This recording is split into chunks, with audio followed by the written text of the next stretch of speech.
We're live. Okay. We're going to call the March 17th, 2021 Board of Education meeting back to order. Everyone, please silence your electronic devices, and we will stand for the Pledge of Allegiance. I pledge allegiance to the flag of the United States of America and to the republic for which it stands, one nation, under God, indivisible, with liberty and justice for all. Thank you, everyone. Additions and deletions to the agenda since Friday mailing. We are going to have some additions. We're going to have two business considerations. 6.11 is going to be the addition of a settlement agreement. 6.12, the addition of the a digital billboard contract for recruitment. And personnel considerations, 7.8 will be an employee would like to rescind her letter of retirement. Okay. Can we get a motion for the additions? Mr. Engel, a second. Mr. Ross, all in favor? Aye. Motion's passed. Need a motion for the acceptance of the minutes of the March 3rd, 2021 meeting. Mrs. Burns, Mr. Engel, all in favor? Aye. The motion's passed. And we have two special presentations tonight. The first one will be the O&M Superintendent Business Office and Food Service Budgets. So are we going to start with that one? Someone start the 5-minute clicker. No. It's going to be cafeteria first, and I wish I could keep it to 5 minutes between the two presentations, but I cannot. All right, we'll give you 6. 7. Look at us working a plan out. Isn't that good? I don't know where Doug and Bill are. Negotiating's great, isn't it, Julian? You're working together. That's how you do it. So hopefully do they just come in, Brian, and you let them in? Yep, exactly. Who are you going to do first? Food service? Okay. So I'll go ahead and begin. Yep, go ahead. I will share my screen.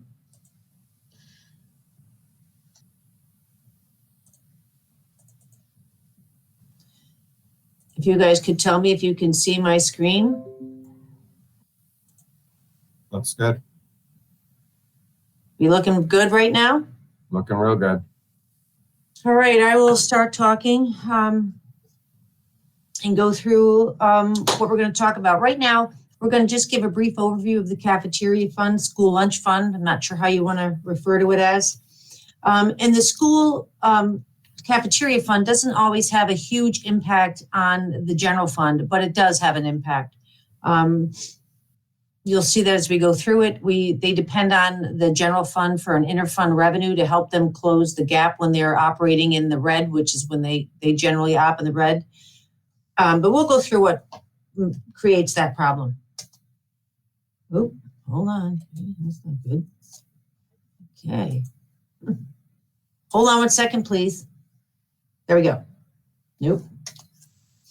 All right. I don't know why this is. So you see the slide that says where we are and where we're going? Joanne, go up here, and hit from the beginning so you can present. Okay. From well, it's so funny because when I'm doing this, it's going on both screens, so I can't see any. Every time I say play from the beginning. Okay, you ready? Yeah. Where we are and where we're going up? No. Nope. Yes or no? No. Okay. We've got the food service update title page. It's your right. There you go. Perfect. All right. Where we are and where we're going. Seamless summer operations. Again, if you remember remember from earlier this year, the State Education Department Child Nutrition had to approve us to continue with the seamless summer operation, or SSO. It was a new thing for us to do. We had to do it in March of last year when we closed due to the pandemic. And we had applied for a bunch of waivers, which we're going to talk about tonight. Doug's going to jump in if he needs to and clarify a few things, but we're still approved for the seamless summer operation. And it lets us run our program and feed outside of the norms. Some of the waivers that we've applied and have been approved for are the extended non-congregate feeding. And you can see on the screen what it allows you to do. Meal pattern flexibility and time of service flexibility. We don't have to do anything in a set time. We can drive meals home. Kids can take meals with them. We have more flexibility than we usually do.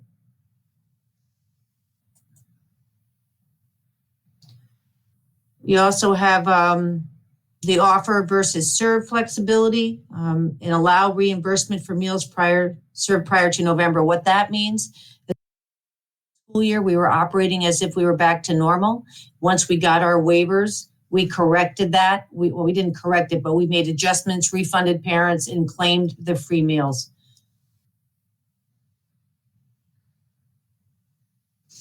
Some of the challenges that we've had to work through, again, this is a brief overview. We'll get to the finances in a minute, are the scheduled changes. And I have to give a kudos to Mr. Porter and his staff.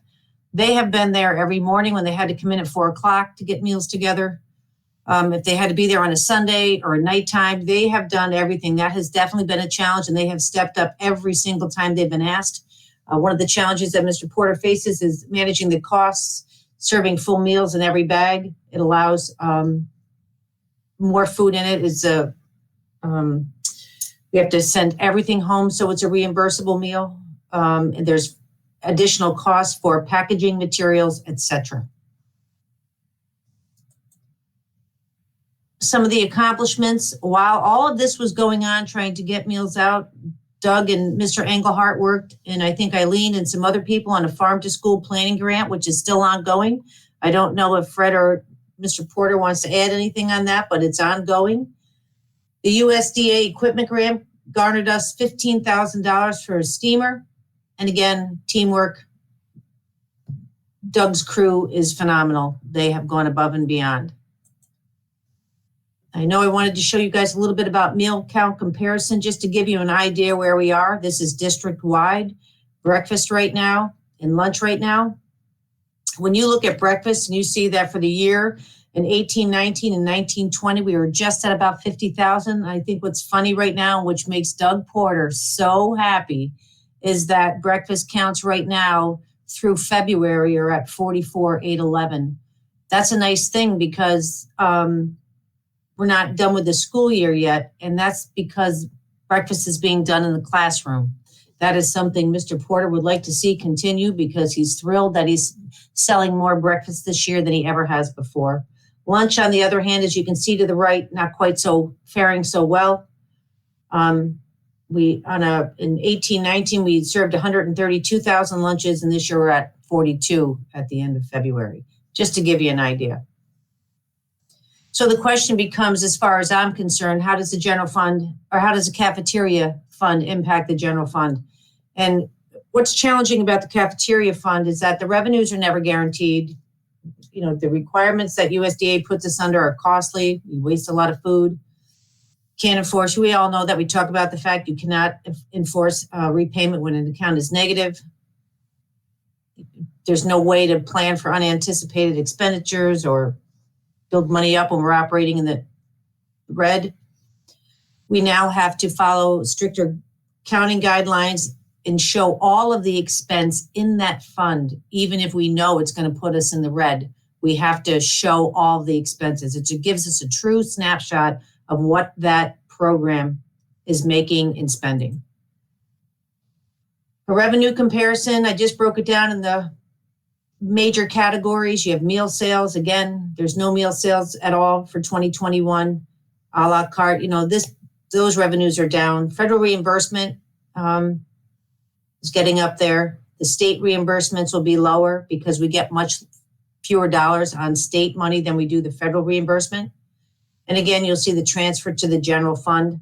We increased that to $115,000 last year from $30,000.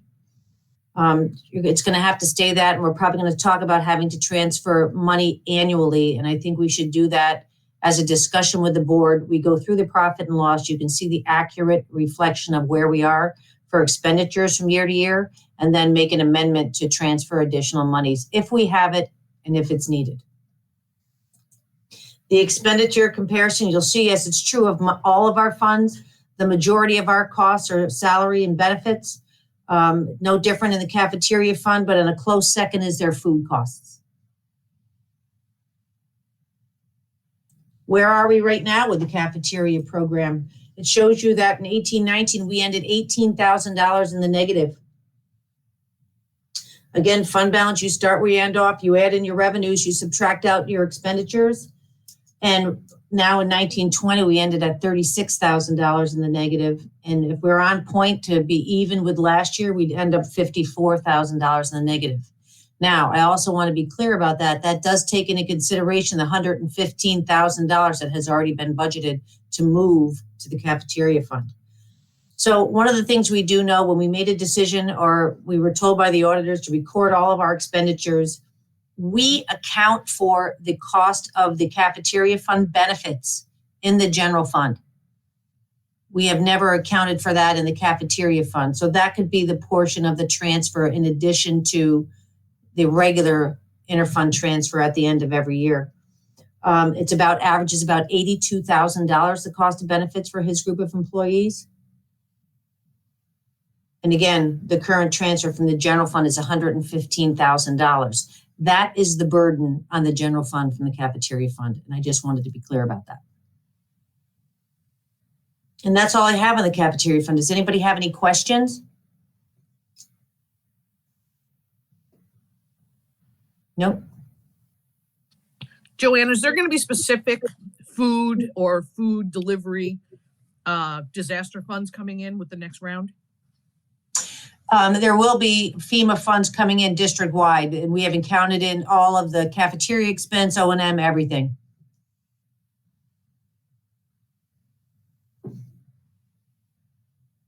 Any other questions?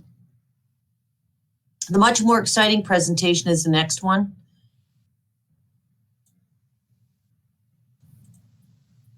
Hold on one second.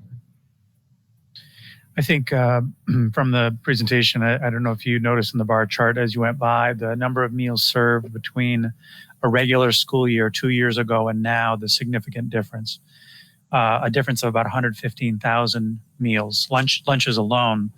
But it gives you it's humbling to think of what the staff is producing on an annual basis. Now, granted, this year, the labor is a little bit different because all of those meals that they are preparing are now being bagged and having to be temperature safe and, a little more creatively delivered. But we're grateful. It really is the creativity of Doug and his staff, the persistence of them to be delivering as much as we are when times are just so bizarre right now. So they've done a great job. They've been here over vacations. They come in on weekends. They've done everything possible to ensure that the kids who truly needed it were being fed. And it is just so admirable. We are so grateful. And they did it with a positive attitude. So thank you to Doug and his staff for all the work that you've done in the last year. It's really amazing. Well, I think one of the things, the numbers down because like 7th to 12th grade, I mean, we have a third of the kids actually going to school. Yeah. I mean, there's got to be some of the numbers, not counting who's totally, remote or complete remote. So that's going to be some of the numbers. One quick question. The breakfast numbers that we have, are those all people that are getting breakfast and then eating them in school? They're in school, delivered, and picked up. That's the whole count. Right. Because we're feeding the kids in the classroom, Teddy. Right. Just something that we probably need to look at in the future as far as moving forward. If we're getting that many kids that are taking these breakfasts in the morning, that it's worth doing or being creative, I guess, on the program or a different program. Yeah, across the country, breakfast in a classroom is very popular.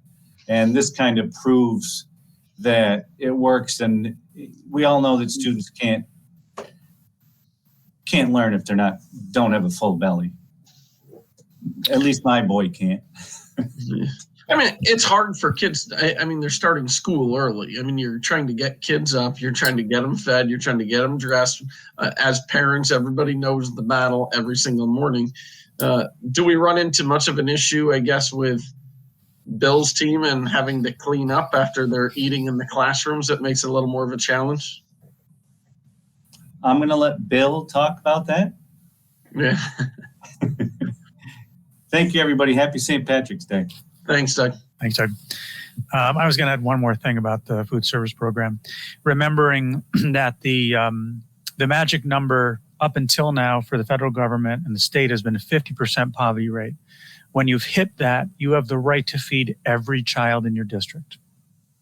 We're not there. We in all actuality, it's the worst thing to root for, 50% poverty rate. But in the last 10 years, we have slowly worked our way toward there. We're between 42 and 45 right now. If we hit the 50% mark, we will be essentially in this same, where we are right now, where we are allowed to feed everybody, we'll be in the same scenario. We're not there yet. But to Teddy's point, we would be able to push breakfast on every single kid who walks through that door with a clear conscience because it would be subsidized very heavily or fully subsidized. Okay. Bill, you want to talk about any of the cleaning protocols?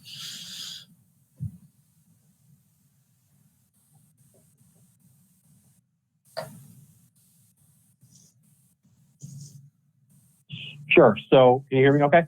Yes. Okay. It does, the food in the classroom makes life a little bit difficult for the custodian. Typically, when it's in the cafeteria, everything is consolidated to one area and you're only having to do, thorough food cleanup in that area. But right now we have food everywhere throughout our elementary buildings. And breakfast, for both meals in the elementaries and for just breakfast in the high school and middle school. So it does create an additional cleaning burden, especially at lunchtime in the elementaries. It's been good. We've had the extra support staff there to go through and just help with that. Going forward, if we are going to do that, we just need to plan appropriately. Okay. And now we're going to go into the second presentation. Give me 1 second.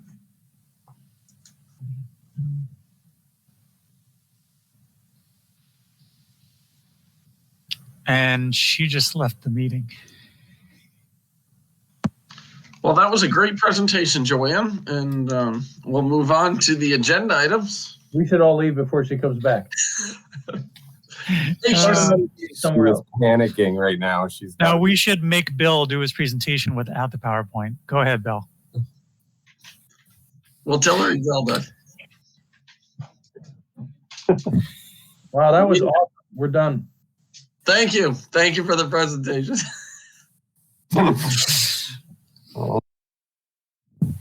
I'm not crazy. This is totally different. Brian, it's not coming up the way it always does. I have 2 duplicated screens. I'm just going to give my best shot. So hang in there, everybody, okay? I should have went home. I wouldn't have had any of these problems. I'm at the office. I'm having the problem. Let's try it again, Joanne. Can anybody see my screen yet? No. Oh. Great.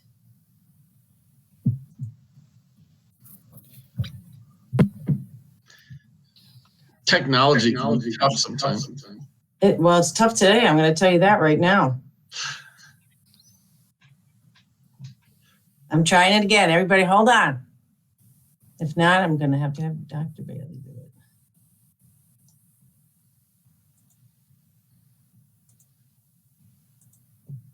How are we doing?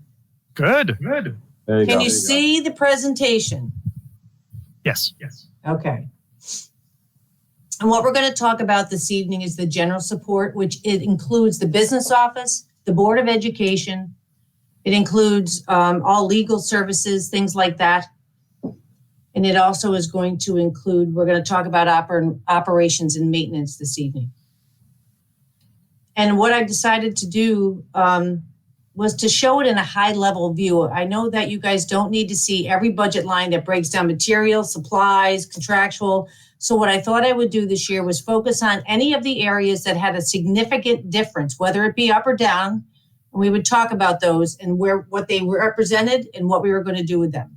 So right now, the Board of Education and the Chief School Administrator, who is our superintendent, their increases are strictly due to increase for advertising and recruitment purposes on the Board of Education. That's where we show that expenditure. And the Chief School Administrator is just contractual obligations. There's no other increase. We made some slight decreases in material and supplies, nothing out of the ordinary. The business office, treasurer and tax collection, this is an overview. We'll talk about some other specifics.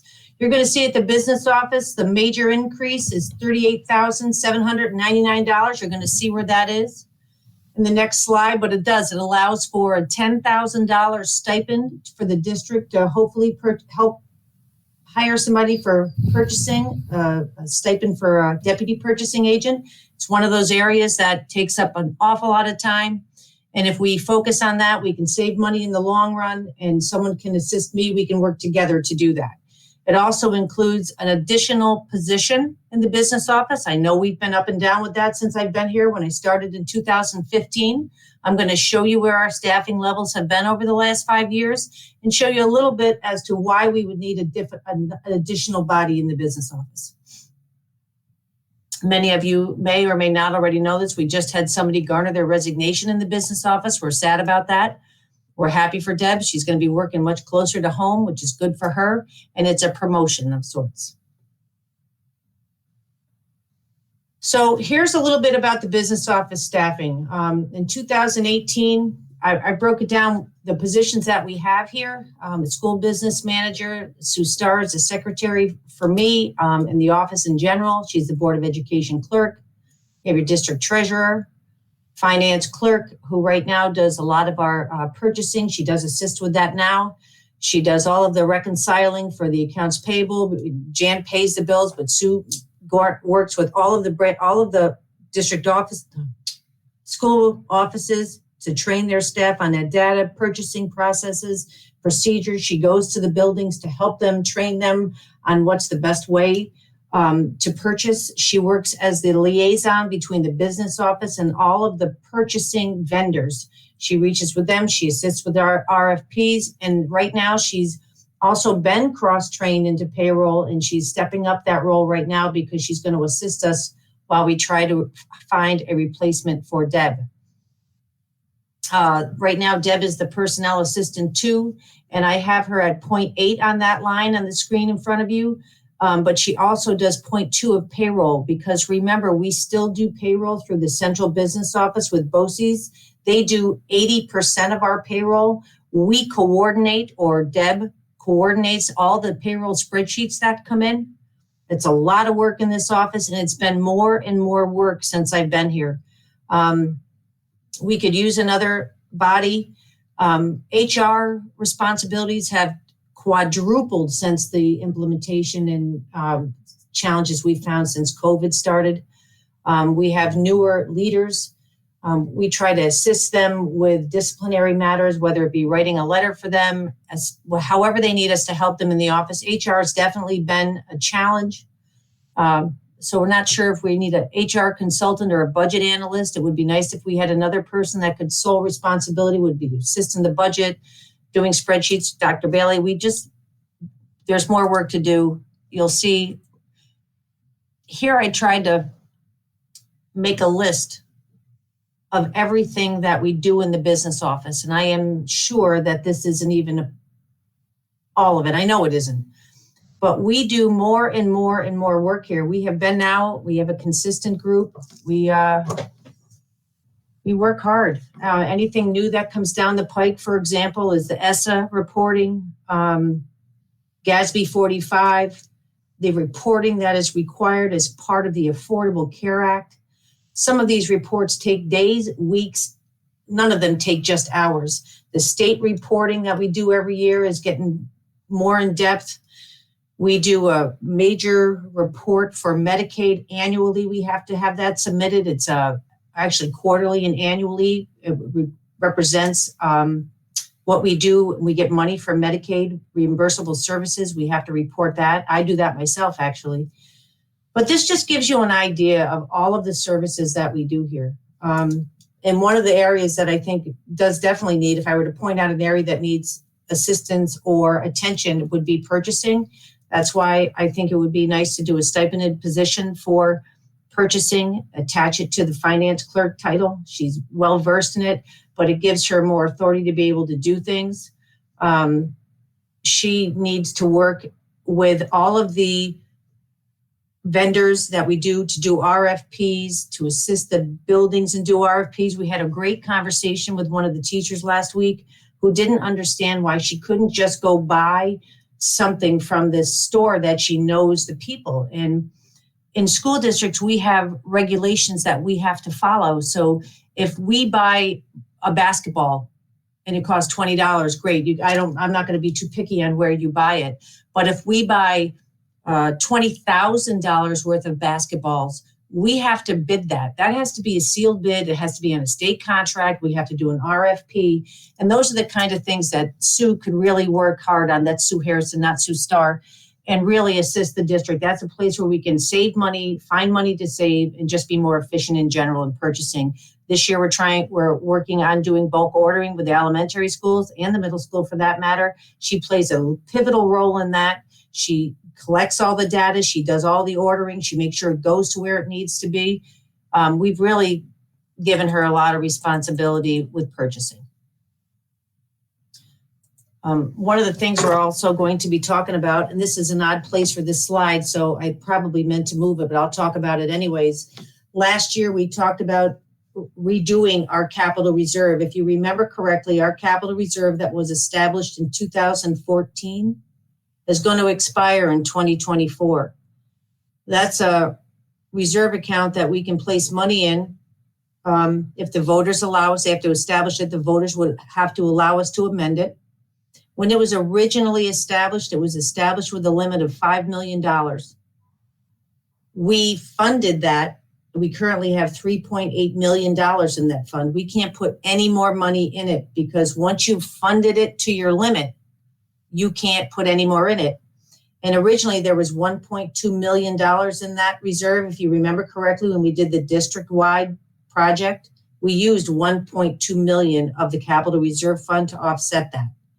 Since then, we've again put our $3.8 million in that reserve. So we are asking the voters to increase it from $5 million to $8 million. That means we could put an additional $3 million in. If we had it, it would come from unallocated fund balance, as you know, if we had some at the end of the year. And again, what makes this capital reserve a great place to put money is you can't take it out unless the voters vote on it. We can't just spend it. It would have to go into a capital reserve. We've just secured the services of a new architect. We're working hard to get P3 off the ground.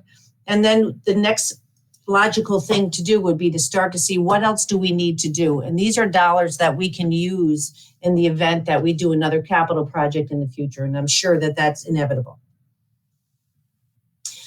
And again, this will give you an overview. Again, I just wanted to show you at a nutshell where we are with the general support. Again, it includes the Board of Education, personnel, legal, fiscal agent fees. The only major increase in that budget category, these budget categories, is the business office.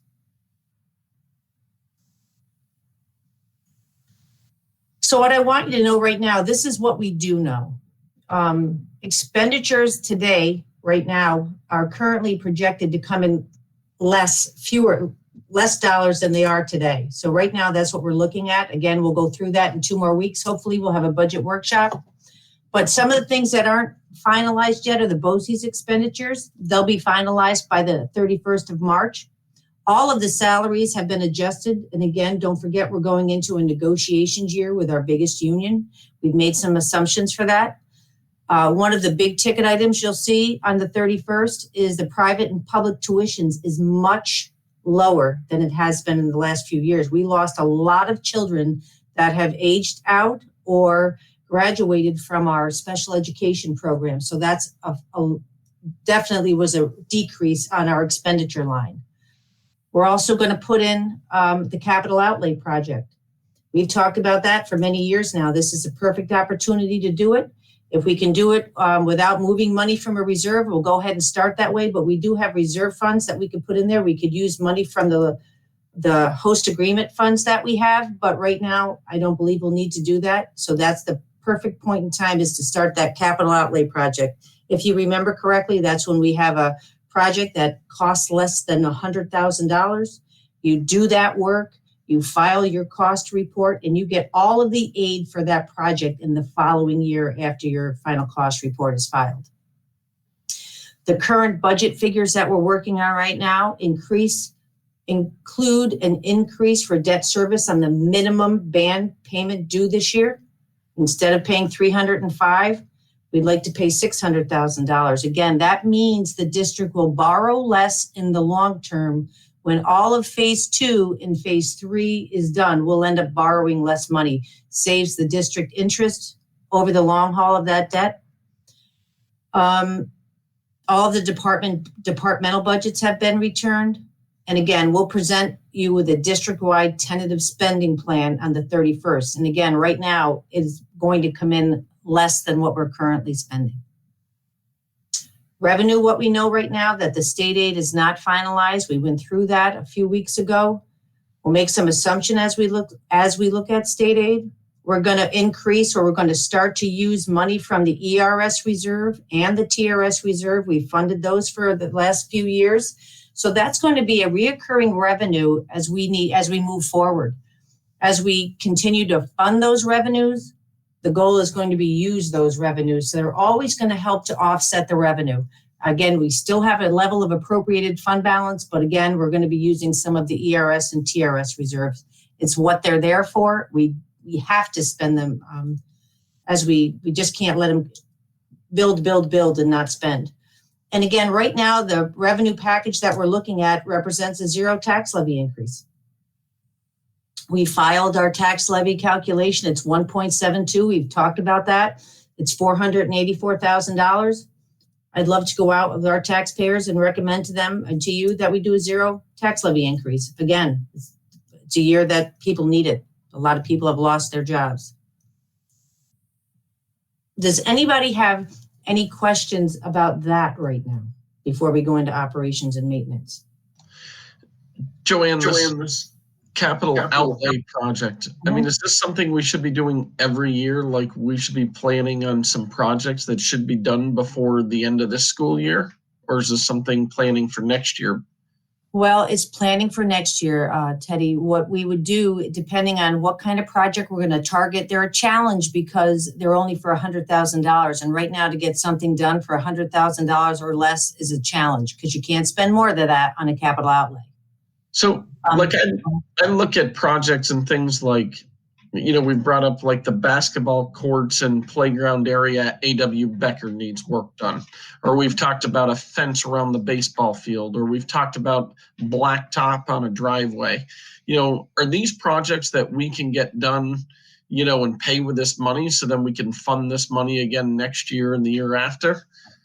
That is how it's structured to be, Teddy, that you would do a $100,000 capital outlay project. In a perfect world, we'd finish it by June 30th, 2022. We'd file the final cost report by June 30th. We'd get that money in the following year, and it would be at our aid ratio, which is about 70%. So we'd get $70,000. We'd keep that aside. We wouldn't mix that with the general fund, so you'd be able to fund the next year's capital outlay project.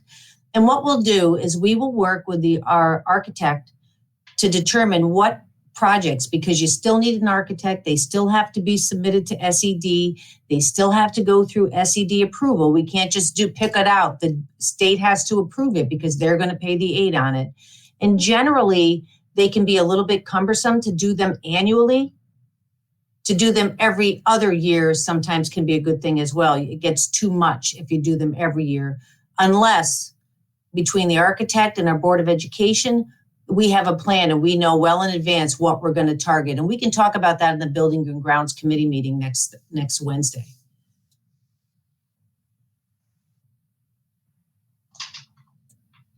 And Bill, I'm going to get us started here. And if you want to just jump in, I know that You've done a lot of work in your area. Here's just a little bit of a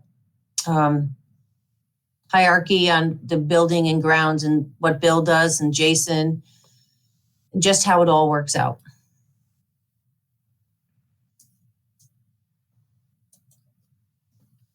Again, we're going to do the same type of expenditure comparison in operations and maintenance. I'll go over the numbers. I'll let Bill talk about the specifics.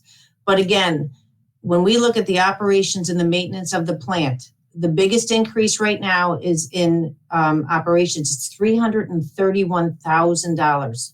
Again, I've broken it out what the big variances are. They're all increases. I'm sad to say none of them are decreases. But salaries, we're going to ask for additional bodies in O&M. So hold on. That first line should be 2022, right? 2021, 2022. Yeah, I just wanted to see if you would catch that. Thank you very much. I appreciate that. You passed. Yep. Sorry about that. The column is the 21-22 school year. I apologize. But again, there's your variances. There's salaries at 191, equipment's 35. We're going to talk about that specifically. And Bill, I'm going to let you talk about the highlights a little bit.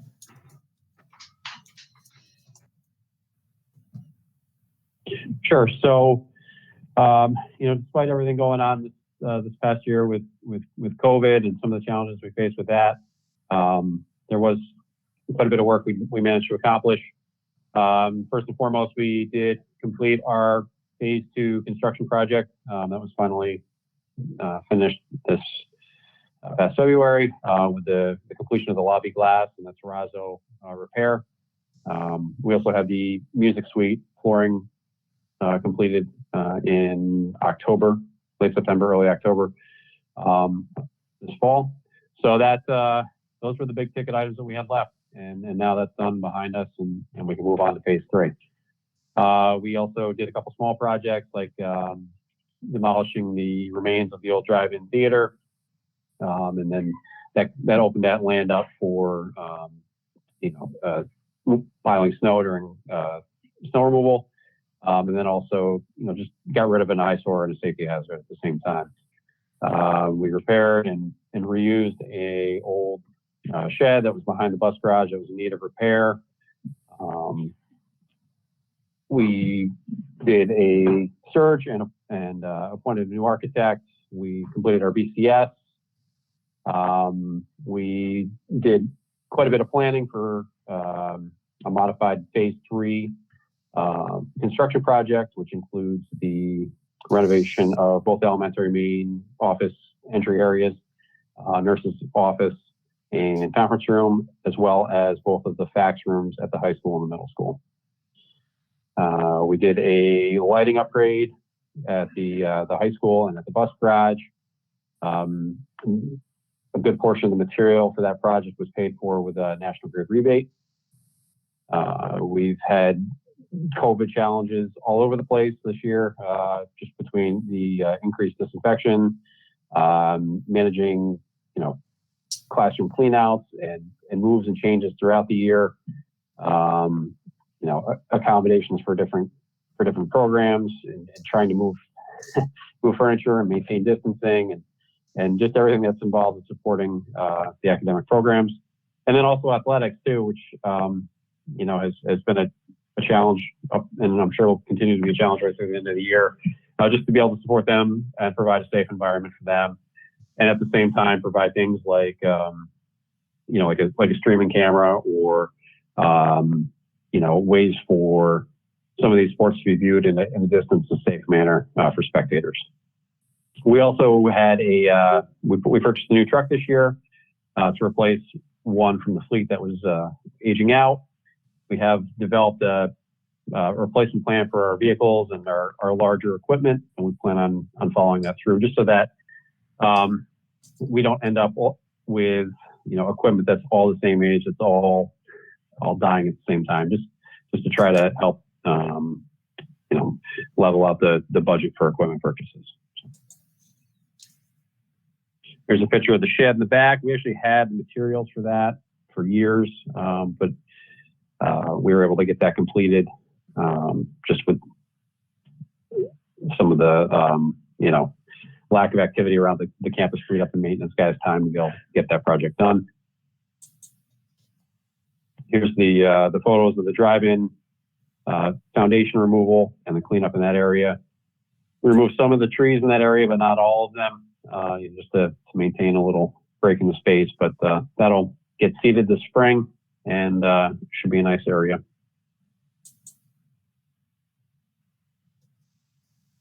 So we still have other projects in progress for this year.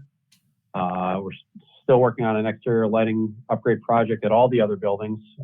We've identified light fixtures, both exterior parking lot lights and then exterior wall packs at all the buildings that we'd like to replace.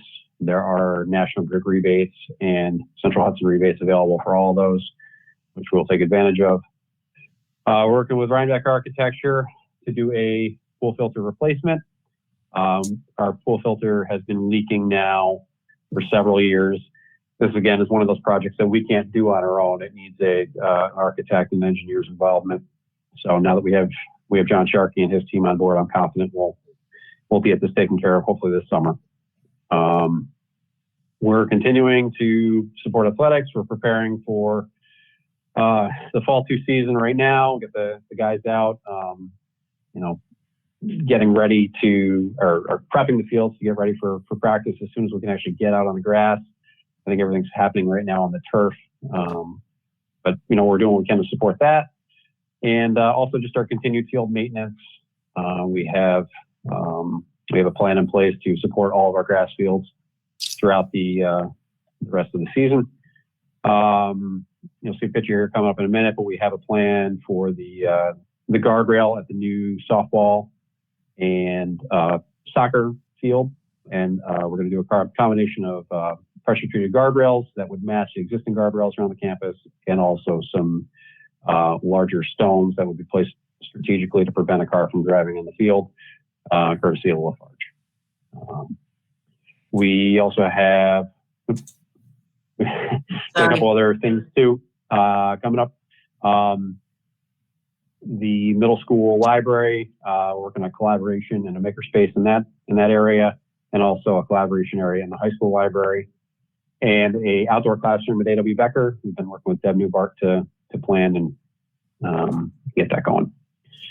Again, just a couple photos. Here's Peter B. Just through our continued program. We had a really rough season last year with those, 5 or 6 weeks in the summer it was really dry down there, but we did get it back by, get the grass looking good back by, the end of September, beginning of October. So I don't anticipate we're going to have any problems playing on that field this spring. That should be good to go. Here's a quick sketch of what the stone and guardrail placement will look like at the new field. So the red dots represent the stones. Keep in mind, this isn't quite the scale, but this just gives you an idea of what's going on. So the red dots would be stones, and the blue lines would be guardrails, and that would just eliminate somebody from driving across that field like has been done in the past.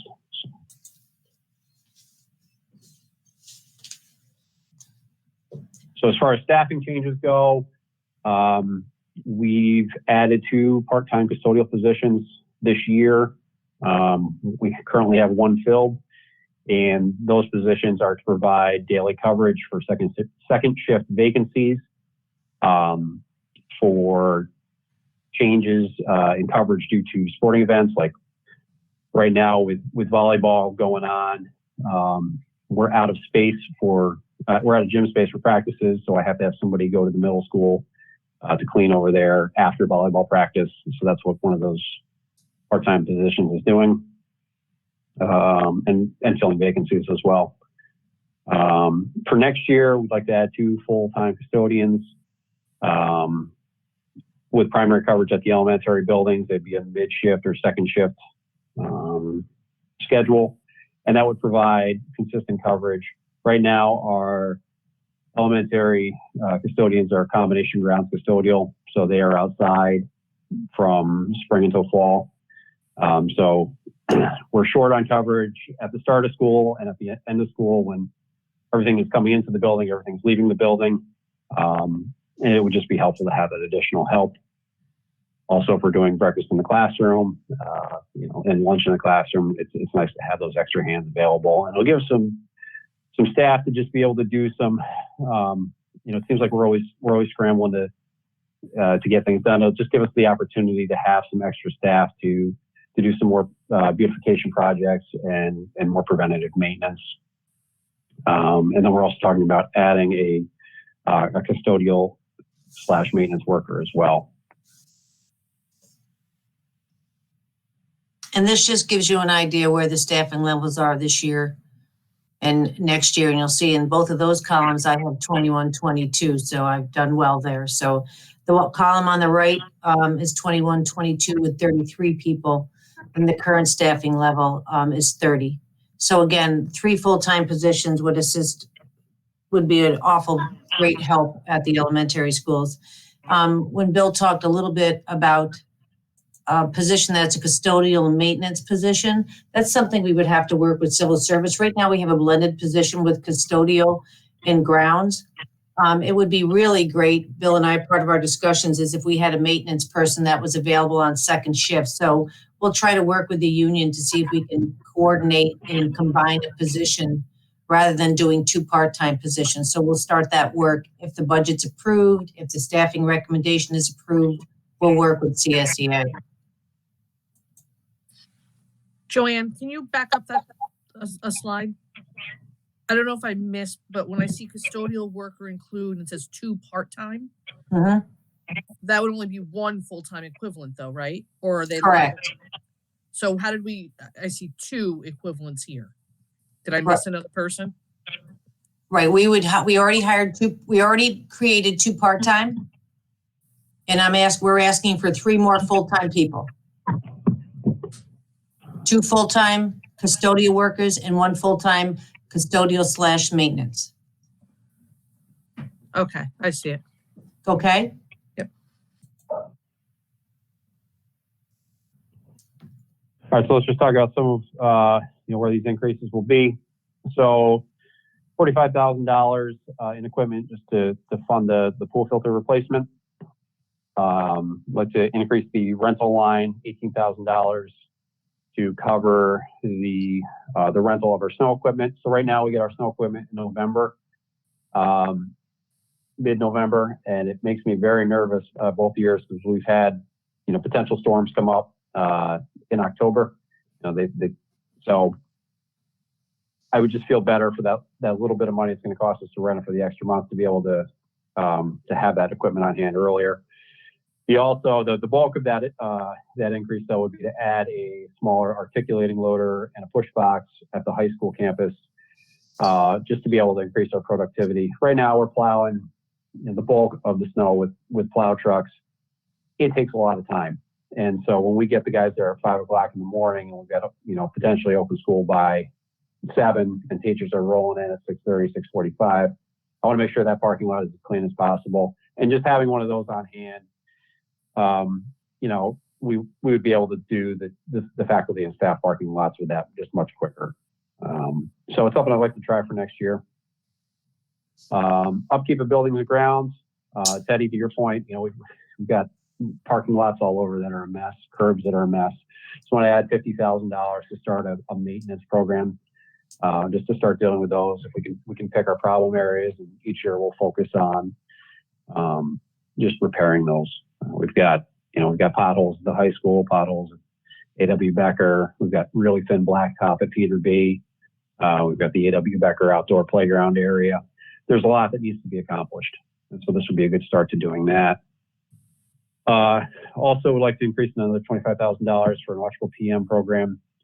All of our work around our electrical service has been done in a way that's really just emergency driven. There's a problem, we have somebody that comes in and fixes it. But we need to get to that point where we're doing an annual review of the panel box, we're cleaning the panel box, we're doing a heat map, and just going through and ensuring that things are consistently okay. The lugs are tight, we don't have any hot spots, that sort of thing. It's something we've never tackled before, but it's something we really need to do just to ensure that we have a safe building that isn't disrupted by something that could have been prevented. Here's a picture of the pool filter. That black area represents most of the patching that's been done on it to keep limping it along. Pavement repairs, here's just a couple of examples at the high school of what we have just in the main areas. The public comes in and this is the first thing they see. I would really like to address that.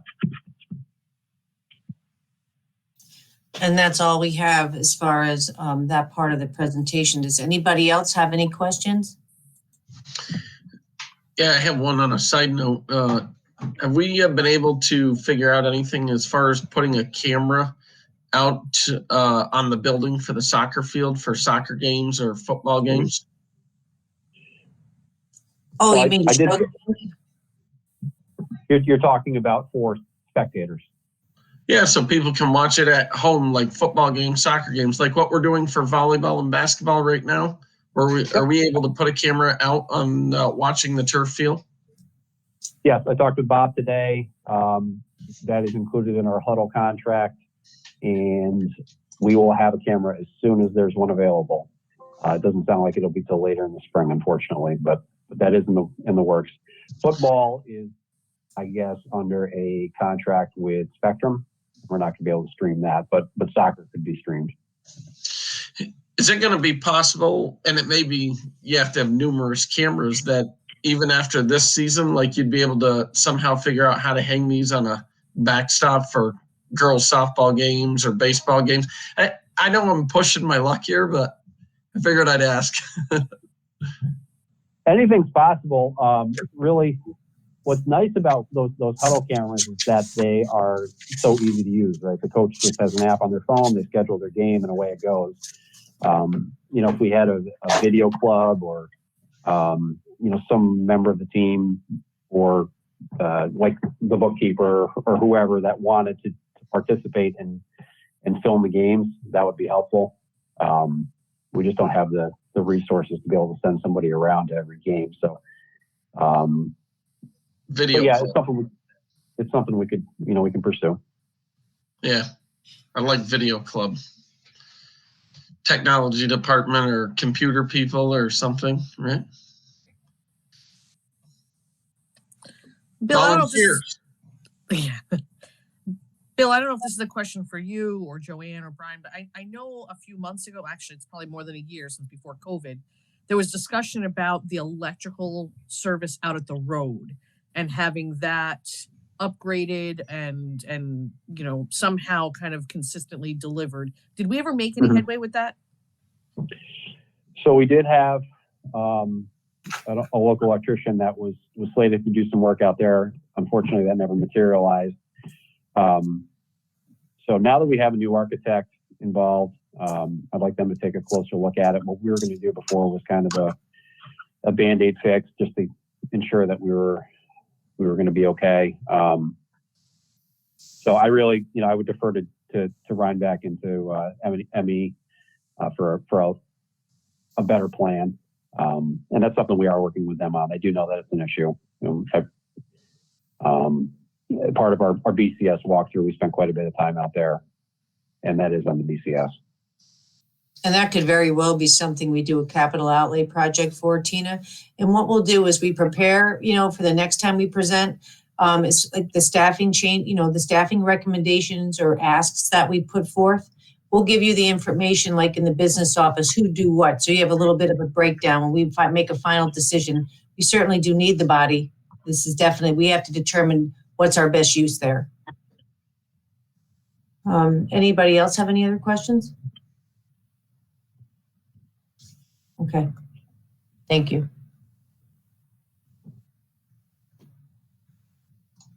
Okay. Yep. So Joanne's used all her allotted time plus some, and we can move on. So hearings and petitions for the second one, Brian, right? You're on mute.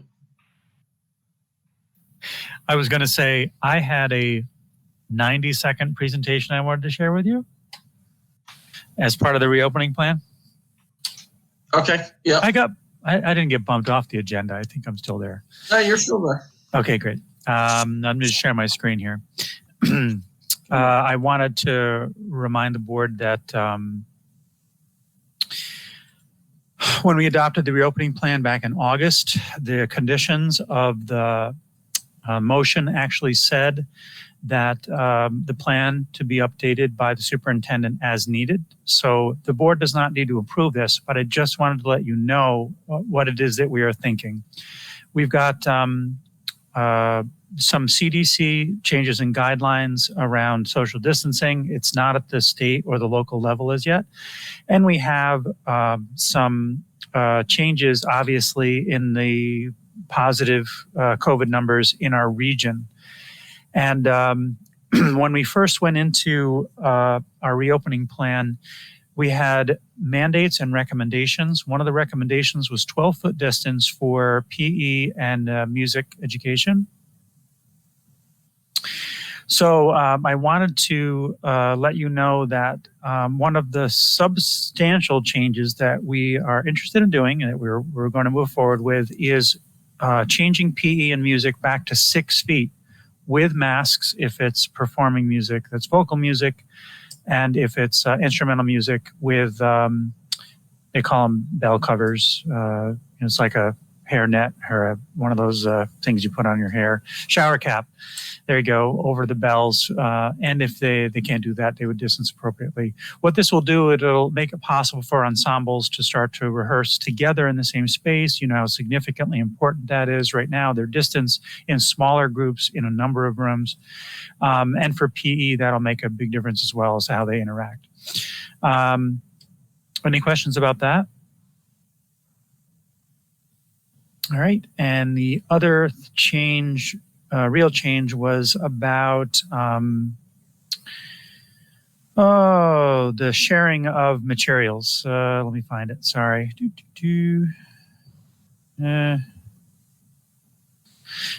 Anyway, there we go. What we had said in the past is we're not going to share anything. No one's going to touch anything. If someone touches it, no one else is touching it. And what we've learned is, of course, our plans have been working as far as hand sanitization and the sanitizing of objects. Just to be able to say that we still stand by that. We prefer that people don't share materials and supplies. However, they may. As a for instance, when you're playing badminton in PE, you got to touch the birdie in order to pick it up and hit it back to your opponent. It is sensible to say that's absolutely reasonable. That's how you participate in that activity. After you're done, there needs to be a hand hygiene protocol, and we're good. And of course, there's a sanitizing protocol around the materials that the children are using. So we're updating it so that we're allowing the opportunity to share materials as long as there's a hand hygiene protocol that backs it up. It's important to call that out. It works, music's the same way. I mentioned that students who are playing percussion instruments, right now they're wearing rubber gloves in order to do that. This disease has proven to be an aerosol. It's a airborne disease. Touching a surface, as long as you're not putting your hands in your face, your mouth, your nose, your eyes, you're fine. So let's be sensible about how we're being able to deliver education to our children. So those are the only two changes I just want to let you know and open up to comment.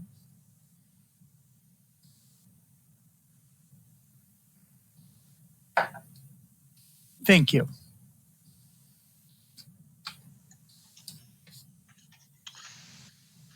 Okay, thank you. Anybody questions? No? And Brian, the hearings and petitions, was that one for the first one? The second one, got it. Okay, so we're actually going to move on to business considerations. I need a motion for one or all of the business considerations. Make a motion for 6-1 through 6-12. Okay, do we have a second? Mrs. Burns, do we have any discussion? All in favor? Aye. Aye. Aye. Motion's passed. I need a motion for one or all of the personnel considerations. Motion for all, 7-1 through 7-8. Okay, do we have a second? Mrs. Burns, do we have any discussion? All in favor? Aye. Aye. Motion's passed. 8.1 through 8.3 are informational items only. Board of President, I have no special reports tonight. Does anyone else have anything they would like to bring up? No? Okay. I will turn it over to Dr. Bailey. I'm going to talk quickly. We've talked about cybersecurity and digital citizenship in our past few meetings. I wanted you to know we're making progress in a number of areas. We've provided digital safety and citizenship courses to a number of our elementary classrooms, and we've talked about, we've analyzed our curriculum for integration at the other buildings. We've done a password audit, and we've gone and we've notified families that we're updating the rigor of passwords. We stepped into classrooms and helped our children do that. We've offered refresher training to our staff. They're mandated to complete that in the next week around cyberbullying, digital basically DASA, Dignity for All Students, in the context of digital environment. We've revamped our protocols around approving software before it goes into the hands of our children and our staff around certain security issues. We've discontinued the use of one of the software that wasn't providing enough information to us.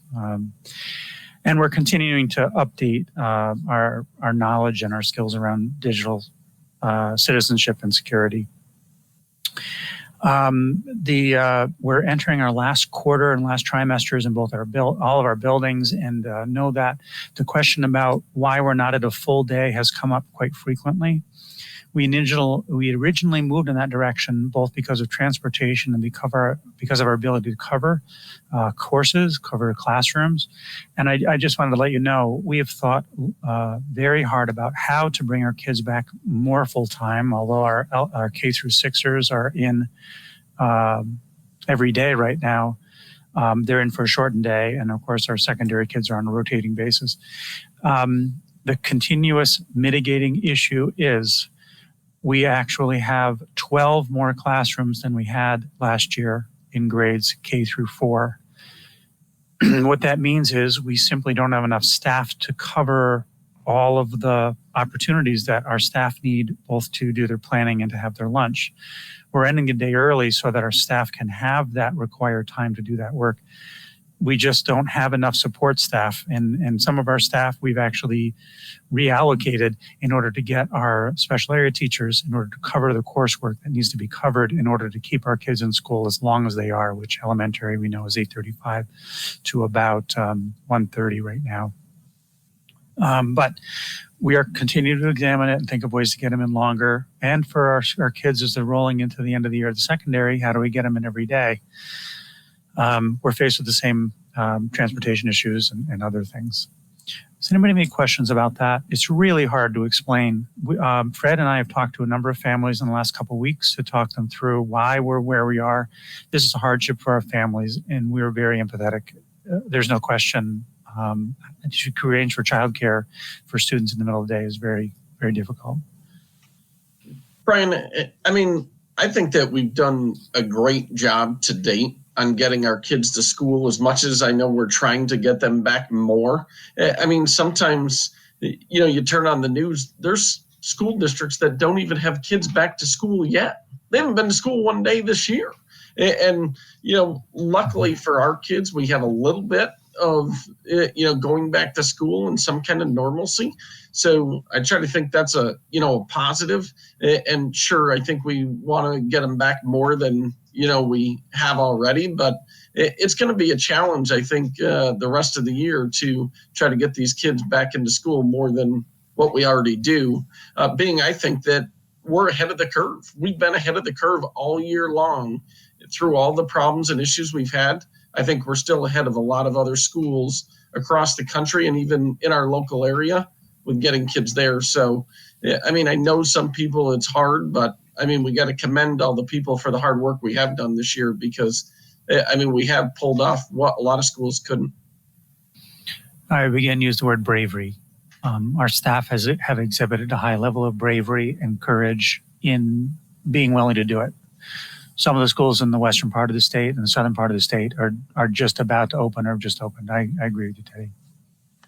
Brian, do we have any idea what our numbers look like? I mean, I'm sure you do, but in terms of who was electing to be remote 100%, who was in school as much as allowable, and where that transitioned? Have we gone up? Have we gone down? The students and families who've selected for fully remote has continuously gone up, primarily at the secondary level. In our last round of returns, I think we had 12 families choosing to return at the elementary level, and we're about to send out the next round of that.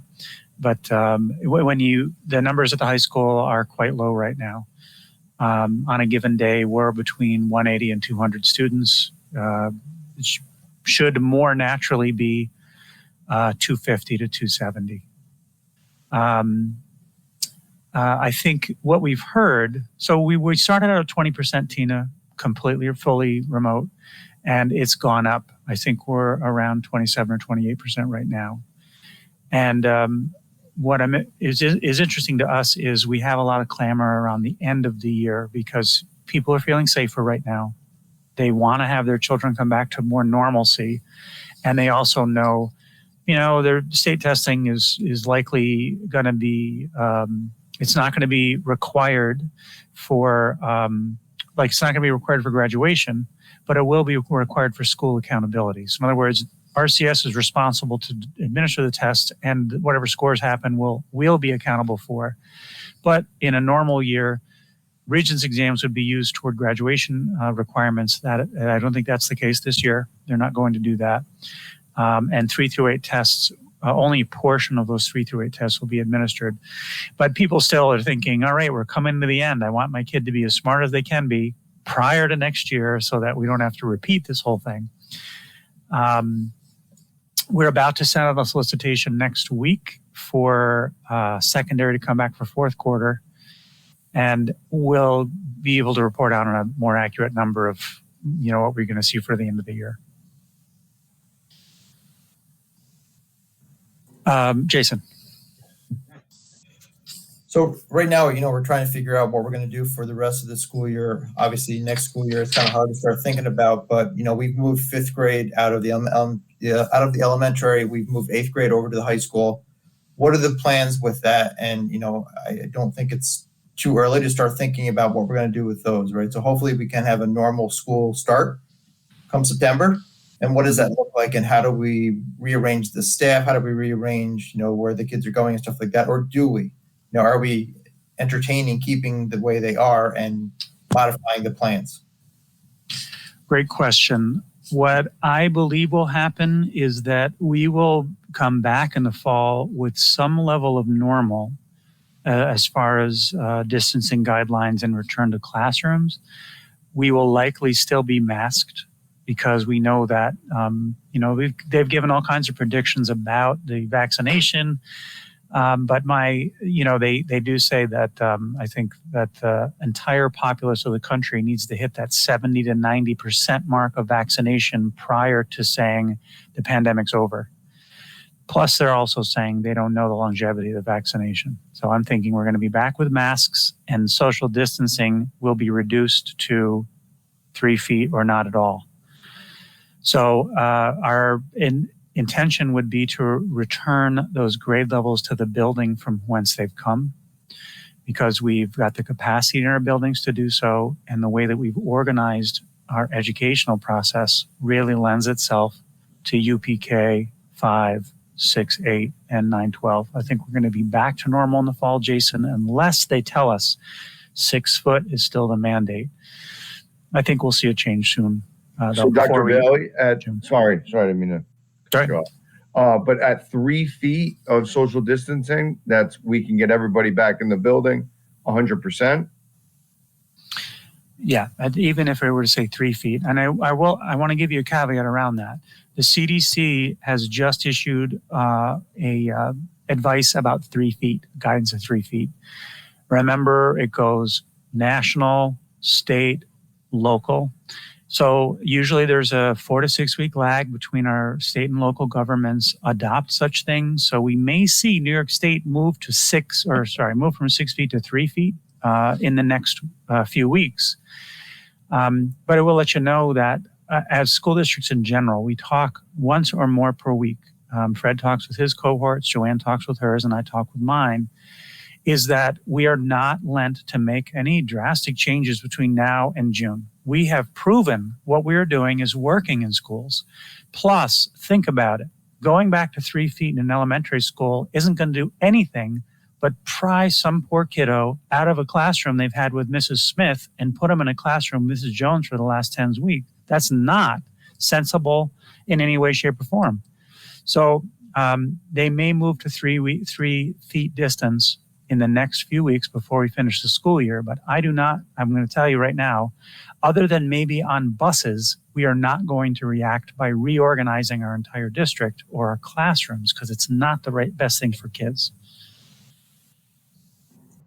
Right, that would be my question is what's the impact on transportation? Because that's our biggest vulnerability in terms of what we can possibly do. Right now is every other seat and they're staggered inside outside. By going to a 3 foot distancing, we would be able to load our buses much more sensibly. What that would do is if we were to be able to strategize that getting the secondary students in on a more regular basis, that's the key. So right now we have, I think it is we have 10 5th and 6th grade buses, and then we have an additional, I think, 14 buses that are spanning the district to pick up one cohort, grades 7 through 12. If we can double the occupancy of those buses in 5 through 12, that means that we'd be able to bring in all of our kids when we needed to. The high school classrooms, they're a little bit easier to modulate and all that. Because remember, a student now who has Mr. Jones for Science, they have Mr. Jones for Science in person or remote. It's the same teacher. If we brought all the kids in on the same day, it just means putting more seats in the classroom. They're still the same teacher. That's a benefit. That's a win. So I think the closer distancing would mean that we'd be able to capitalize on more in-person instruction for those students who wanted it, and we'd be able to remap our transportation, Tina. Can I just add something as well? We are talking about the possibility of if the state mandates, if we come back to some sort of normalcy, but if the state requires that we still have remote instruction available for families, what that could look like as well. So we are talking to BOCES, partnering, making some sort of consortium with other schools so that it doesn't tax us solely, but that, and really it's just a planning stage because we don't know if the state's going to require it or not, but it's something else that we're thinking about.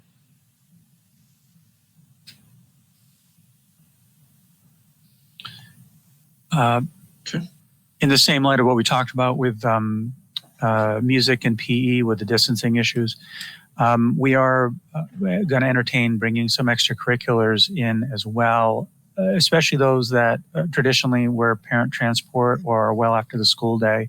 And what we're going to do is we're going to limit it to those that there's a justifiable reason to meet in person. Every time we have a group come into the building, it causes another taxing on our cleaning staff right now. They've cleaned from a school day, and then they would have to clean after a group coming in, and that's more maybe than we can chew right now. But as of, for instance, one of our clubs is Science Olympiad. They have a competition coming up. It is sensible for them to meet in person, so their teams of 2 can do the competition on site over the course of a day. Or, for instance, Harmonics, which is the select music group, they cannot rehearse virtually. There is no way to do it. So clubs that can continue virtually, we're going to continue to do that. Extracurriculars that have a special event or a reason they have to meet in person, we're going to navigate that. We're going to make good choices, and we're going to continue to keep our kids safe. But know that we want to open up the parameters a little bit so that our kids are getting what they need right now.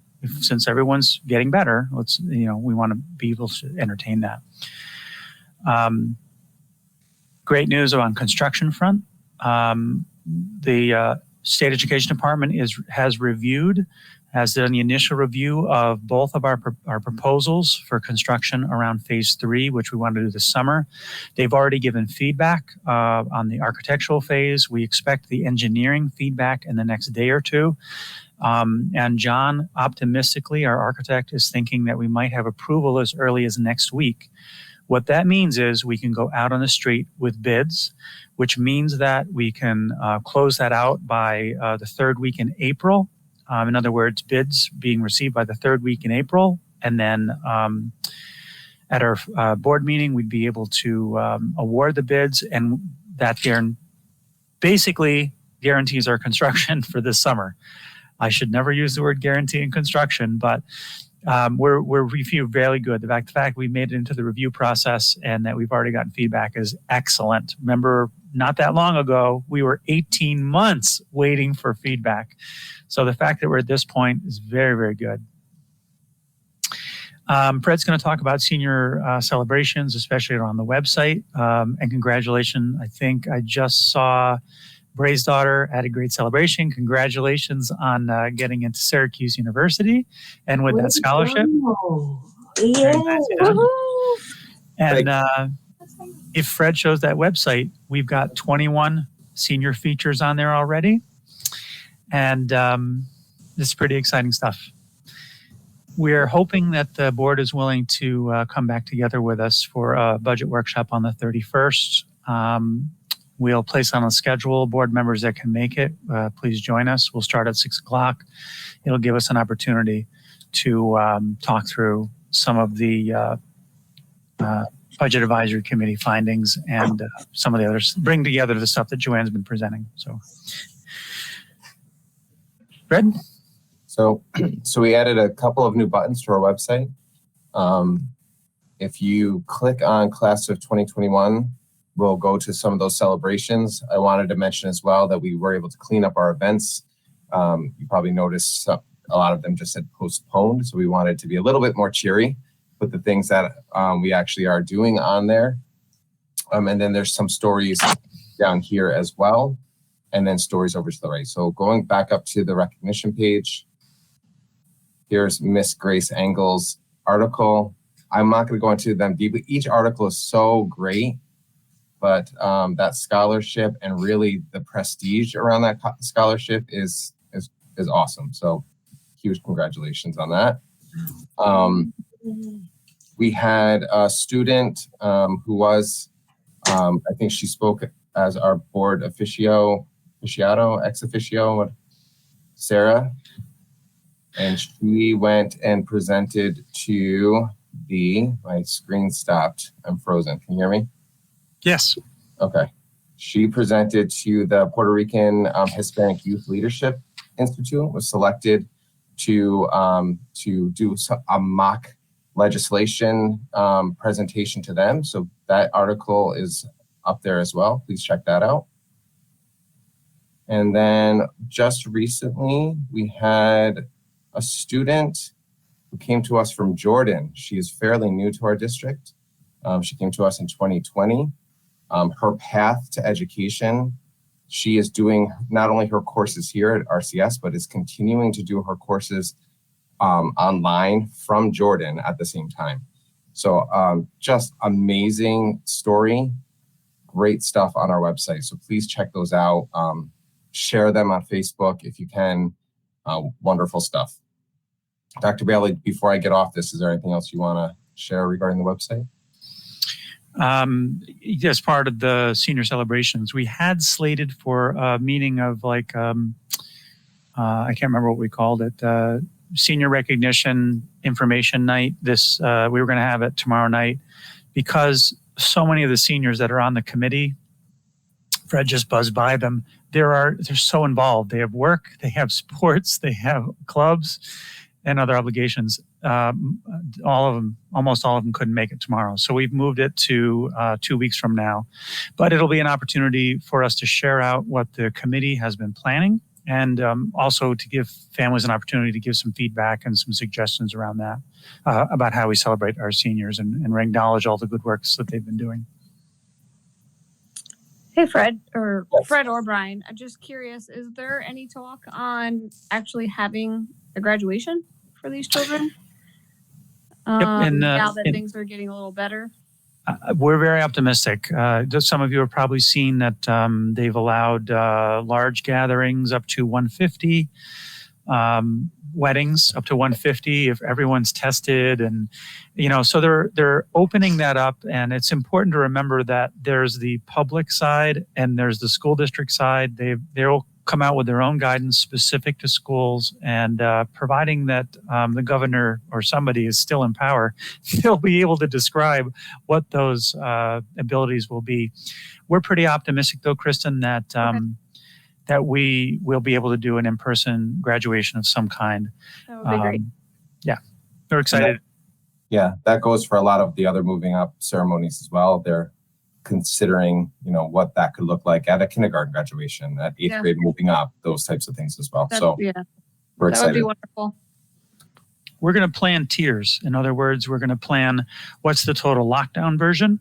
So we're going to do it virtually, and all the families will be able to watch from home. What is the you can only have 2 spectators version, and what is the free for all, everyone can bring whoever they want version. So we're going to do all those different levels.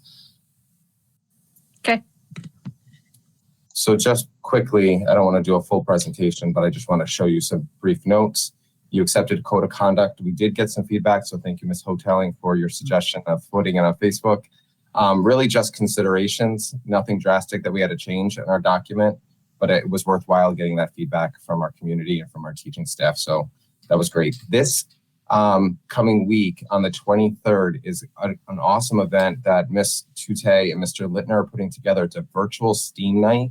The PTOs and PTAs bought experiment materials and they're sending them home with kids, and then kids are jumping on at different times and are actually doing hands-on experiments with some of the scientists that are going to be on there. So I'm sure some of us will probably be part of that as well, who have kids, but it's something to look forward to. A lot of STEAM stuff going on. I think people are excited to get outside. So we had to come to a screeching halt around school gardens. We are talking about that. As Mr. Schramm mentioned, A.W. Becker is working on an outdoor classroom. Lots of maple syrup activities going on. I don't want to give too much of it away, but there's some more projects in the works around that as well. Yesterday, our district STEAM team had a really great meeting with Global Foundries and Hudson Valley Community College. We're able to really ask some great questions, see this internship program that they have. And I think teachers walked away with their curiosity piqued and how we can maybe do some more stuff with them. 6th graders in Miss Kemmer's class did a social studies unit. They actually traveled the Silk Road using Ozobots. So a technology integration, they programmed the Ozobots on a map, and the Ozobots followed the Silk Road. So it was a kind of a cool experiment that I wanted to share in that. One School, One Books are going on strong. Both schools are reading their books and doing lots of activities. Who knew that just wearing a certain color on a certain day was so exciting? St. Patrick's Day. But they're doing lots of really cool activities for their One School, One Book with some really great readers as well. And then just lastly, I met with a dynamic middle school leadership team today. We talked a lot about things that they are looking forward to at middle school. If they had kind of like $1 million, what would they do for their school? Lots of sports enthusiasts at middle school. So I just wanted to recognize those students. They talked about, I think we had mentioned several weeks about the community aspect, being able to get together. They really just want the opportunities to really kind of play, do a lot more of that like play-based learning. So it's something to think about. It was good. But I wanted to thank all of these students who are listed here. I won't read them. And that's it for me today. Okay, thank you. Mrs. Moran, you have anything to report on? Just really brief. We have, we posted Jen Elliott's position, a transportation director. We posted Deb Weaver's position. We have a lot to do. I'm going to give a shout out to Sue Starr. She's now has to help assist with benefits again. I promised her it's not forever. She also got all the forms on the website. I couldn't do this job without her. I want her to know that. So I will promise you, you don't have to do benefits forever. So I just want to show one more thing. We're just in the middle of everything right now that we have some vacancies. So we have to get things ready for open enrollment, continue work on the budget, replace everybody, hire everybody. There's end of the year. There's so many things we have to do to get things ready to close out the year end, start the new one on July 1st. But part of what I'm just going to show one quick screen here. Hopefully I won't kick myself out. No second chances on this one. No, that's all right. If I go, I'm not coming back. So it's okay. Can you see it or no? Oh, look at that. That's pretty nice. So again, it's still expensive. It's about $6,500. And what that does, it gets us one high volume billboard. That'll be right where 787 and 990 merge. Plus we'll get another billboard right now. To put it in perspective, we also just placed an ad in the Times Union, which is a quarter or half page ad, for $3,000. It shows one time. It does go up with Monster for 30 days. We'll try this. We'll give it a try. You'll see this one is electronic, so it'll go through every 8 seconds. It gets about 600 to 700,000 views a week. So we're hoping that it generates something. It can't hurt. So we figured we'd give it a try. And we're going to be also reaching out to some of those media outlets. There was other things that they could do for us that didn't cost $30,000. And if we can find something else, I'll bring that as well. I just wanted to show you that. So if you see it, you don't drive off the road. You'll be looking for it. You won't be shocked. So. But we just have a lot going on. And thank you very much. How long does it go on for? Sorry, I missed that. This billboard will be up for 1 full month, and it's buy one, get one. So we get this one that we pay for, and plus the other one stays up for the same amount of time, and that'll be for 1 full month. So hopefully from the end of March to the end of April. Look at that. So I wouldn't get one free. Just like shopping at Price Chopper. Not quite. We may, in one of the questions that I know Tina has asked in the past is, what do we expect as a return? What are the other school districts? What has their return been in this type of advertising? And we did look into that. There's not been, other school districts haven't availed themselves of this type of advertising. I'm okay with being the first. The most, what puts things in perspective is the TU ads. They are insanely expensive for what we get. One viewing for $3,000.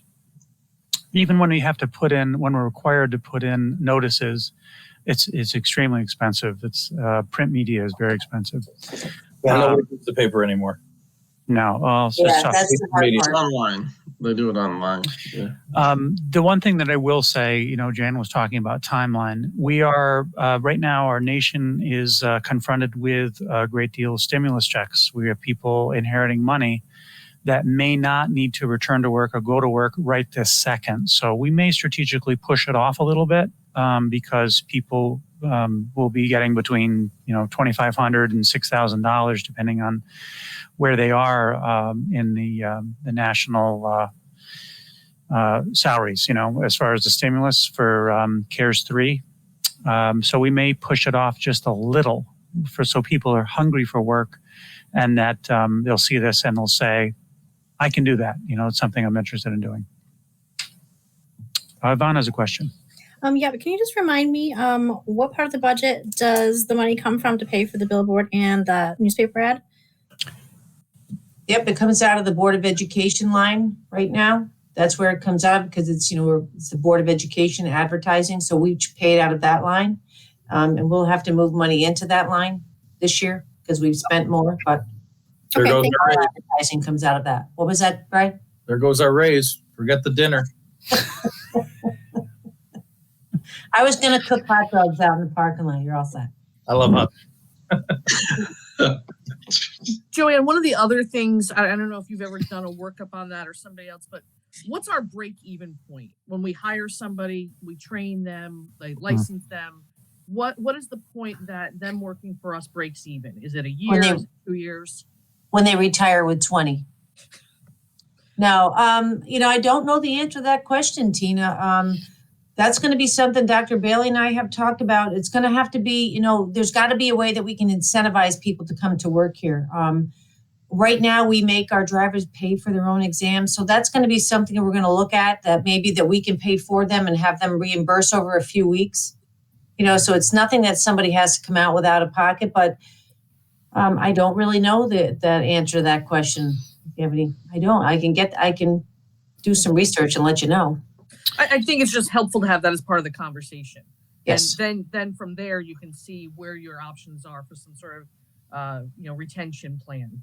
Because the last thing you want to do is pay for it all up front and then lose them. It's funny.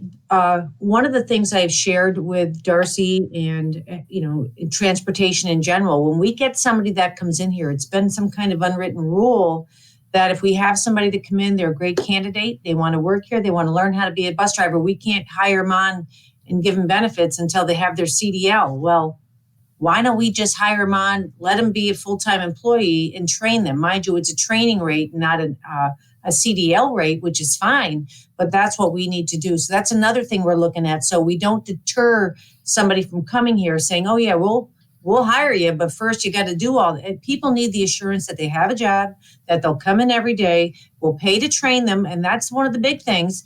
And, you can qualify for benefits. That's what we want to make sure. So we're kind of changing. That's been some kind of we don't do that, but there's no reason why we don't. And we should be doing that. We don't pay for the training? What was that? We don't pay for the training? Yeah, we do, but we only hire them as a sub. They wouldn't be part of the bargaining unit. They wouldn't be eligible for benefits. And here's the win on that. Even if we got them in and we paid to train them and they did well, and they didn't pass their exam, we would know, and it's worth the investment if we can get somebody on and get them here, let them take advantage of the advantages of the collective bargaining unit. So we're willing to take anybody. I've had a couple people call me up and ask to be that we've let go over the last 12 months or so, 24 months, and would I hire them back? And I'm going to meet with a couple of those drivers and see if it's worth it. We don't let people go for, not a good reason, but, people can change, people can do better. So we're going to meet with them and see it, because we need drivers. So we'll see what we can find. We want them. I'd hire 15 tomorrow if I could. Joanne, has there been any more follow-up on some of the things that, I think Bray's been a proponent of, and allowing cross-training for people in other positions of the district to get their certifications being available to us? We're going to try to do that this summer, Tina, and that's, again, something we try to do all the time. We now have another 19A person that can assist us with that. So at least now we have that head bus driver that can assist us in training. We have not had that, somebody that was available to do that in the summer. And if we have the drivers that want to, we'll go ahead and start the program now. Or this summer, I should say, not now.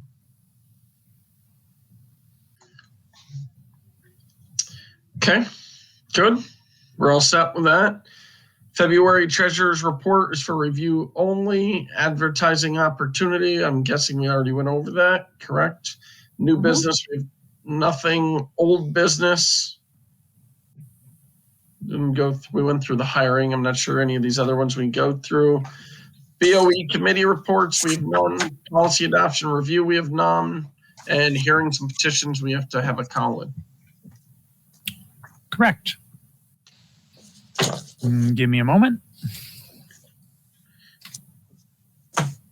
Good thing with that scholarship, Grace got the looks of her mother and her brains too, huh? As long as she got it, I don't care where it came from. I now told my son he might be able to go to college. Which one? Oh. Well, let's start with Brady. He might be able to afford that one. So in a moment, we're going to be joined by Trish Grogan. She wants to speak about the scheduling of K through 12, or K through 12 students right now.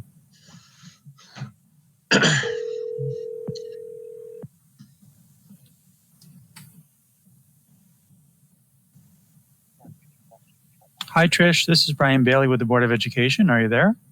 Yes. Hi there. Mr. Reveley, our board president, is going to read for you a quick description of what you can discuss in hearings and petitions, and then we'll give you some time to address the board, okay? Thank you. Great. Okay, hearings and petitions section will be limited to no more than 30 minutes. Comments from each individual are limited to 3 minutes. Topics which fall properly under executive session will not be discussed in public session, including comments about individual students or personnel. Comments will be directed to the board, but a member of the district staff will respond to the petitioner after the Board of Ed meeting if and when appropriate. So thank you for joining us, and we will turn the floor over to you. Thank you. First and foremost, thank you guys for giving me the opportunity to speak tonight. I know it's late. I definitely keep it under 30 minutes. And Dr. Bailey, I want to thank you, Dr. Paterni, and Mr. Tedford on helping bring the idea of that RCS Adopts Senior to fruition. With your help and the support, we were able to launch that and started spreading some cheer to the seniors. At the last board meeting, Dr. Bailey was talking about how amazing it was to see the faculty and the staff come together and adopt 140 kids, 40 plus kids in just a matter of hours. It was so moving and needed. All of those gift baskets have actually been rolling out this week, last week, and I've been seeing pictures on the parents' pages, the 2021 graduate page, and it's just really amazing. It actually gave me hope that we're continuing to move on the upside of this challenging times for these seniors. So thank you. With that said, my main reason for being here tonight is to ask each of you as board members and administrators to start looking into change at the 4 schools. I don't know if you recall the last time I attended the board back in, I think it was October or November, I had concerns in reference to the school day, eating breakfast, lunch, snack in the classroom, no recess, 20-minute specials, drop-off, pickup. It was a mess. To the best of my knowledge, the reopening committee at the elementary levels has not come together to talk about what's working, what's not, and what we can do to change this. Our youngest learners deserve so much more than they have, and I know a lot of that is out of everyone's control. We do have the ability to give them more, and we're not right now. They should have longer specials. They should be able to go to a different location for their special just to get up and out of their room, as high school and middle school kids do. They should be able to have recess. They should be able to eat in a cafeteria with some of their peers. I've done some digging, and yes, I know some schools haven't even gone back, but there are schools in our area that do have everything that I just mentioned. Our dismissal process at Peterby still takes 25 to 30 minutes. We dismiss bus kids first, then parent pickup. While that's occurring, I have a bird's eye view right outside of my classroom. Cars become backed up on the main road, causing clusters to where some of the cars have to pull into the firehouse to get out of the way.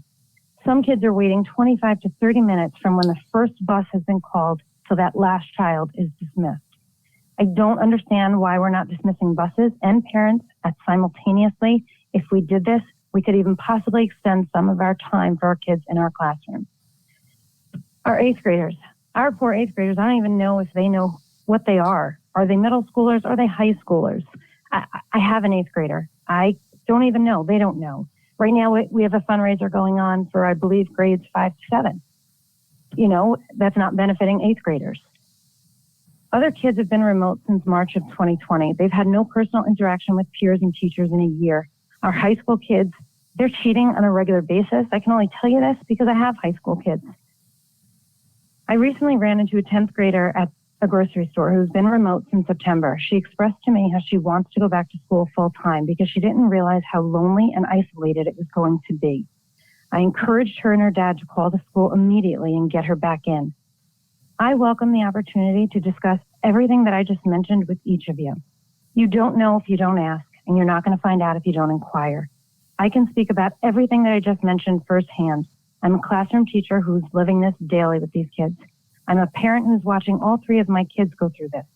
I listen and talk to other teachers and parents in the district on a regular basis. We need to start making changes and going forward, and we need to do it soon. I understand there are so many logistics to this to be looked at, but it's worth it. I'm asking board members to look into reopening our schools just a bit more. It's upsetting to listen to the past 3 board meetings and listen to sports be discussed for 2 hours, about an hour and a half in that 2-hour time. I myself am for sports and think kids need it. All 3 of my kids are on sports right now. They're happy, they're thriving, and I'm happy for that. But if everything that I just mentioned has been discussed in previous board meetings, this wouldn't even be an issue. If we can get our kids back in 5 days, give them recess to little ones, give them more times and specials, allow them to move around a bit more, then I would not be here speaking on behalf of this. And one last thing, back in October when I had come to the board, myself and Josh Wallen, we came to ask if Starfish can come back to the pool. I'm asking each of you to reconsider that request. Now that sports are back up and running and we have visitors that are coming from different schools and entering our building, there's really no reason why we can't open the pool. And it would actually help to offset the cost for that pump that you guys need there. So that's my piece for tonight. And even if we can express to teachers and parents what changes we are going forward, we are sort of in the dark. We don't. Dr. Bailey, you just spoke today. It couldn't have been in perfect timing. I sort of think you read some of my letters. But thank you for giving me this time. Thank you for joining us tonight. And Dr. Bailey or someone from the staff will, I'm sure, be in touch with you. Thank you. Thank you. Upcoming activities, we have a budget workshop that will be coming up on March 31st at 6 p.m. Is that going to be just for board members or other people going to be involved? Or they'll be able to stream it, right?